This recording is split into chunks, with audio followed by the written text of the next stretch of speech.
I got 1.5. Oh. Okay, let me hand these out now. I do want these back. You'll eventually get to keep these forever and ever and ever. But for right now, I do want them back. So we're going to go over the scores, see why you missed something, what your score was, what you should have got, you know, that type of thing. I got like. Oh. Wait, you gave me all? Straight.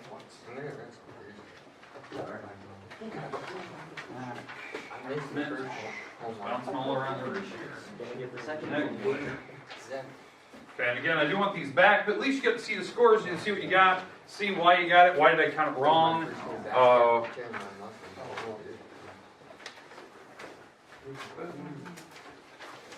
Perfect. All right. So let's go over the scores here. I'm going to pop it up on the board in front of you. Perfect. That looks good. Let me hit the lights. I'm going to zoom in here. This needs to go away. Go away. There we go. All right. Let's zoom in. Hopefully you can see that. The picture looks terrible. That photocopy job didn't work out. Let me hit the lights. Okay. Yeah, that picture looks terrible from where it sits. I can just barely see the outline of that picture. But anyways, name the lines that are only on this plane. And the plane, if I highlight this, the plane is right here, if you can kind of see it. That's plane B. All right. Name the lines that are only on it. It's these lines. Now, the reason why. Why you can't use line L, or what do you call that, RZ, whatever that line is going up and down. It went dashed. Now, on your paper, it looks a lot better than this. But it went dashed. It means it's poking through like this. So it's not actually on it. It's poking through it. There's a difference. So, name the only lines that are in plane B, that would be the other two. So line N or line M, and then you can call them with their 2 letters. Now, if you use the 2-letter system, you have to put the arrows above it. You don't put the word line out front. That's like it's a notational thing. If you use the cursive letter, the small letter, then you can put the line in front. So there's differences here. The big thing I was checking for, if you use 2 letters, did you put the arrows above? That was something I checked for immediately. I was counting things wrong when you did it. And there was 2. It was plural. It was asking for lines. Okay, name a line that does not contain on plane B. Well, that would be the other one. That would be line L or ZR, whatever you want to call it. Name the lines that only contain point R. That would be line L and M. Now, if you give it a 2-letter system, make sure put the arrows above it. Name the intersection of where M and N cross. M and N cross at point Y. And yes, I did have somebody tell me point R. No. So, and then name the other name for line N. That would be YW. And you had to have the arrows. Now, if you switch the letters around, that's fine dandy, but you had to have the arrows above it. That was something a lot of people got wrong. Okay, questions on the first one? Perfect. Let's move on. Number 2, find the distance. I had some people giving me midpoint and other weird things and finding, they were finding, what was it? It wasn't just midpoint. What were they also finding? There was something else. Oh, they found slope. That was the other thing that people were finding. It wasn't asking for slope, it was asking for distance. You had to use the square root. This formula was on the board. So you had to take your coordinates, your x-coordinates, subtract them, and square it, and then add it to the y numbers being subtracted and squared. So -4 minus 3 is -7. You're going to square it. -7 times -7 is 49. 2 minus -1, that makes 3, and you square it, and that makes 9. You add that together, and you get 58. A lot of people were getting a negative number here, or a -9. When you square something, the negative goes away. I even said that even on practice test days, plus the days we did this in the book. Because when you square it, you're taking a negative times a negative, and they go away. Now, if you were like, well, where my calculator told me it was negative, because you forgot the parenthesis. Because if you forget the parenthesis, the calculator doesn't know any better, and so it just leaves the negative sign on it. It's not the calculator's fault, it's the way you type it in. That's why every time I write, I always use parentheses. Then square root of 58 is about 7 point something. It was 7.6. But you had to be in the ballpark. You had to be really close to 7.6. Like I had a lot of people telling me 7.1 because you typed in the wrong number. Okay, so you had to make sure you're typing the right thing. But it was 5 steps. You can see my steps there. Number 3. Okay, number 3. You had to find the vertex of angle 4. That was point Q. That's where it sits. Find the sides of angle 3, that would be this one and this one. Now there's multiple names you could call it, RQ, but this one could be RP or RT, however you want to call it. But you had to name the sides, and yes, sides are actually walls. They're sticks, so you had to put arrows on, they're raised. Name another name for angle 2. Angle 2 is down here. There's multiple names you could have called it, but it was called MRN or MRV. That was the angle 2, was this one. I had a lot of people tell me it was angle 9. No, it's not. It's angle 2, and give me a name. Name a linear pair, and I put many, many, many, because linear pair are any two angles that are side by side that make a straight line. They're not lines themselves. I had somebody tell me, name a linear pair, and they wrote this. SRQ. No. That's a line. I wanted a linear pair. A linear pair, by definition, is two angles that are next to each other that make a straight line. So, for instance, 7 and 5. That's a great pair. That'd be one of the few that I would probably use. I had some people tell me this angle here and angle 8. That was pretty clever. I had somebody tell me angle 5 and angle next to it. But when you name this angle, you can't just say angle P. Because angle P can mean any of these. So when you name angle P and 5, you had to actually name it TPQ. That's the angle P that you're looking at. But you had to give me two angles that are side by side for a linear pair. Okay? Name vertical angles that are acute, small. You cannot name 6 and 8. 6 and 8 are obtuse. This angle is very large, and that one is very large. A good example would be this angle here, MNV, and this angle here. I would have accepted angle 7 and TPQ. I think those are less than 90. I had some people really clever put like a 10 here, so they went 9 and 10. Or I had somebody put an 11 over here, 4 and 11. Very, very clever. I accepted those. But those are vertical angles. They're straight across from each other, and they're smaller than 90. They have to be acute. So you have to make sure of that.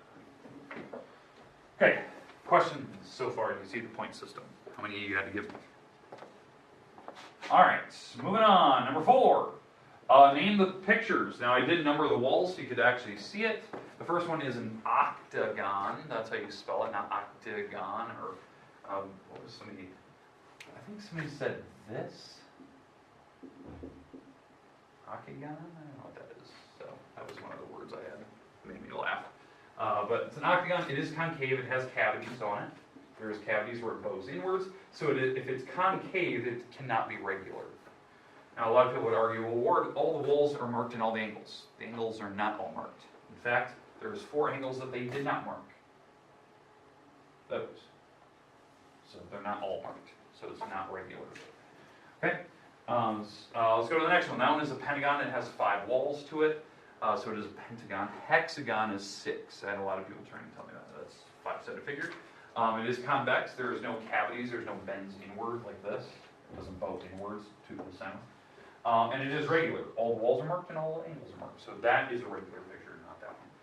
So there's number 4. Number 5. You had to give me true or false right in the beginning. A lot of people forgot to do that, and I kind of warned you of that 2 days in a row. Even on practice test days, I warned you of that. You had to tell me if the first original sentence is true or false. An ostrich, if a bird is an ostrich, it cannot fly. It's true. Ostriches cannot fly. They can run really fast. They can flap, but they can't fly.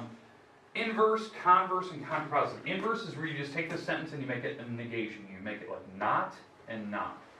Cannot not means can. Okay, you just negate it. You make it the opposite, so it can fly. If a bird is not an ostrich, it can fly. That is false. It could be a penguin. So penguins can't fly. That would be an example where it's not an ostrich, but it fails the conclusion. Converse, you switch these parts around. If a bird cannot fly, then it's an ostrich. That's false. It could have been a penguin again. And contrapositive is when you take this converse sentence and you negate it. So a bird can fly, then it is not an ostrich. That's true. If it can fly, it can most definitely not be an ostrich. Ostriches cannot fly. So if a bird can fly, it can be any other bird, but it's not an ostrich. So there you go. Okay, there's number 5. 6. I don't know how you get it wrong. I even warned you like what the properties were going to be. Distributive, associative, sub, commutative, factor, sub. Like they're the same on the practice test. I said you just had to memorize it. I said there was potentially a seventh if you went with a multi-identity, where you multiplied by 1. That would be the only difference. Multiplied by 1 right in the beginning, and eventually you'd have to multiply by 1 later. But it was the same. You distribute the 8 to both parts, the x and the 11. Then you switch the parentheses around so the numbers can see that's associative. Then you actually multiply, that's multi-identity, and that's sub, but I would accept it sub. Then you'd have to move them around, which is commutative. It is not called a movable property. It's, tell me that. Then you have to factor out the x, which is called reverse distribution, and then you get n, which is substitution. You cannot use the property of equality on any of these, so if you put that, I automatically count them wrong, because is there an equal sign on any of that problem? So there's no properties of equality. Keep that in mind. Okay, moving on. 7. Multiple different ways to do this. I just wrote down probably the shortest way. So bare minimum, you needed 12 steps, or 6 steps, I should say, 12 points. Some people did a lot more than that, and I was kind of checking, did you do your math right? And did you have the right property name? Some people, they did some work, but they did not write down the right property name, so you missed a ton of points there. There was 6, properties. Okay, the first line you shouldn't get wrong, that's what you're given. Last line, you're trying to prove x is 10, fine dandy, that's what you should be proving. The second line, you should define what they gave me. df is 11, eg is 2x minus 9. That is the definition of a segment. You can write segments as as numbers, or you could call it the ruler posture where you're measuring things. I had a lot of people say reflexive. Reflexive is when you write something like this. A equals A. You're just writing the same object copied over itself. It's not reflexive. Okay? We're not doing that. So the next step, I substitute these in, and notice where they go. The 11 went here, the 2x minus 9 went here. If you switch this automatically, you already missed a point.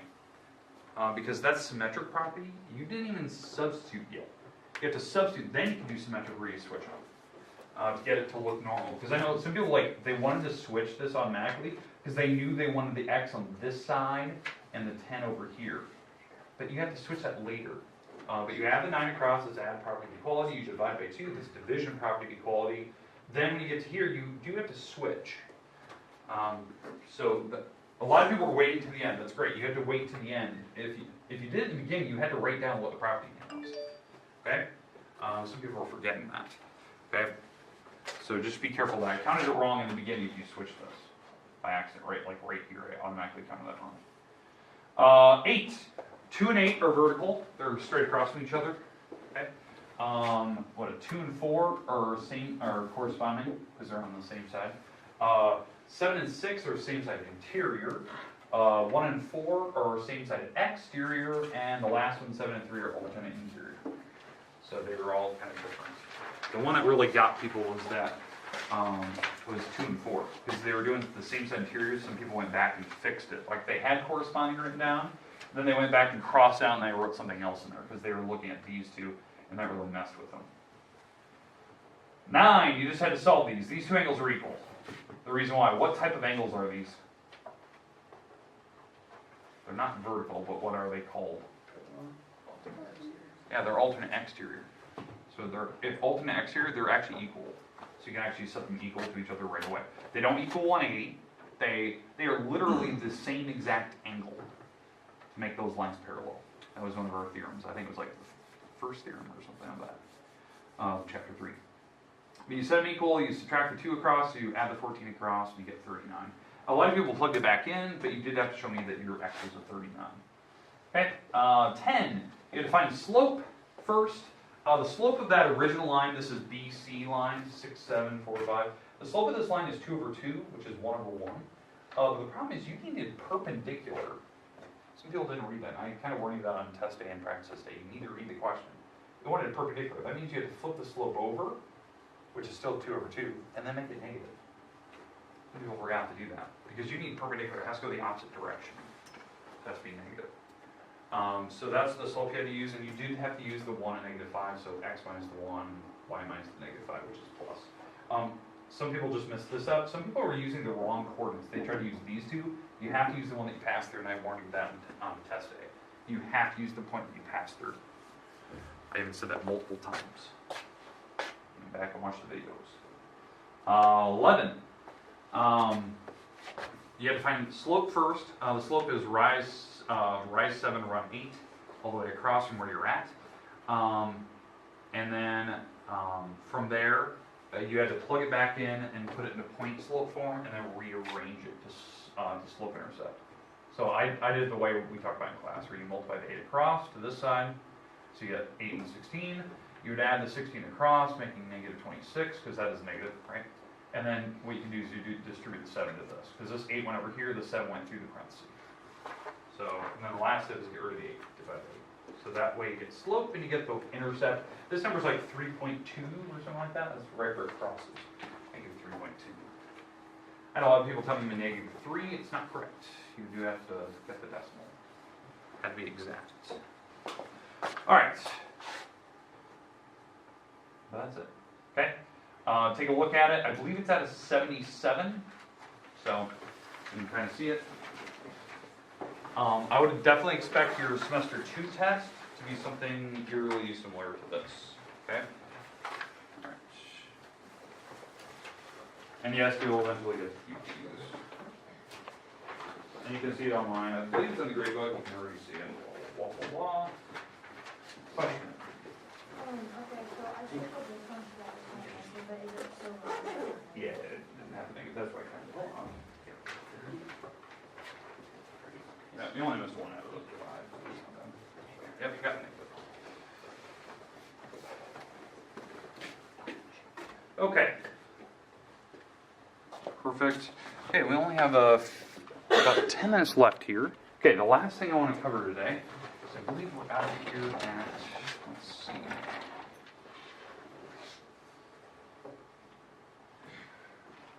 Out of here at 21. So yeah, we got about 6-7 minutes here. Okay, so let me explain what I want to do here.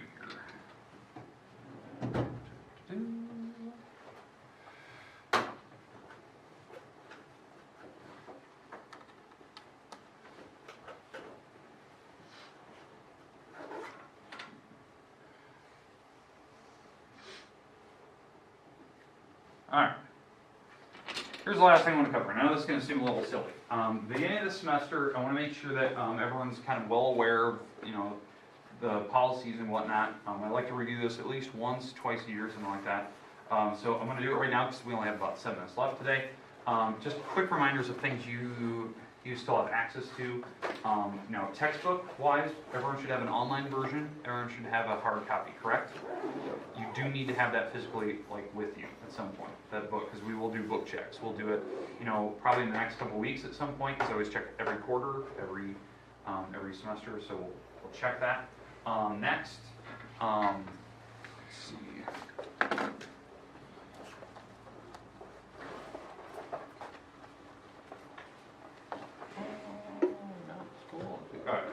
All right, class materials, these are the things you have to bring to class. Textbook, if you're going to bring the online version, that's your Chromebook, that's fine. I accept that, so keep that in mind. If you need pencils, not pens, notebook, you do need paper. Start bringing that. Some people keep not showing to class with everything. And then calculators, at some point you'll definitely need some form of calculator. Remember, I have the 10 in the back you can always borrow from. The big thing that should be well aware of, especially coming right after the semester test, the importance of having a notebook with notes. That makes a huge difference that you can study for things. Some people should, I always get people that always regret not taking notes. Because if you did notice, all those semester test questions were previous test questions you had. I didn't make up any of those. They were all from your previous tests you had. I didn't even pull them from the book. I just pulled them from previous tests you took, chapters 1 through 4. You only have really 1 or 2 questions from chapter 4. Okay, remember, textbook here is super, super expensive. Do not lose this book before the end of the year, because I will charge you all of that at the end of the year.